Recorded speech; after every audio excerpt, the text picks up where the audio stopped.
అల్లుడు గత 2 సంవత్సరాల క్రితం ఉపాధి కోసం దుబాయ్ వెళ్ళడం జరిగింది. గత 5 నెలలుగా మధ్యస్థితి లేక అక్కడ ఉండడం జరిగింది. రూమ్మేట్స్ వాళ్ళు మాకు ఇన్ఫర్మేషన్ ఇవ్వడంతో చాలా మందిని సంప్రదించాము, కానీ ఎవరు పట్టించుకోలేరు. కంపెనీ వాళ్ళు కూడా పట్టించుకోకపోవడంతో ఉట్నూరు మండల ఎంపీపీ పందిరి జయవంత్ రావణని కలిస్తే ఆ అన్నయ్య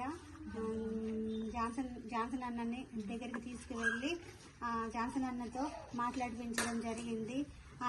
జాన్సన్ అన్న పుణ్యమా అని కేటీఆర్ సహాయంతో అక్కడ కంపెనీ వాళ్ళతో మాట్లాడి మా అల్లుడికి ట్రీట్మెంట్ చేయించి అక్కడ సొంత ఖర్చులతో జాన్సన్ అన్న స్వయంగా మా స్వగృహానికి తీసుకురావడం జరిగింది. జాన్సన్ అన్నకు, పందిరి జయవంత్ అన్నకు, కేటీఆర్ సార్కి అందరికీ హృదయపూర్వక ధన్యవాదాలు తెలుపుకుంటున్నాము. కేటీఆర్ అన్నకి, జాన్సన్ అన్నకి, పందిరి జయవంత్ అన్నకి అందరికీ రుణపడి ఉంటాము. తీసుకొచ్చినందుకు చాలా చాలా సంతోషం అన్నయ్య.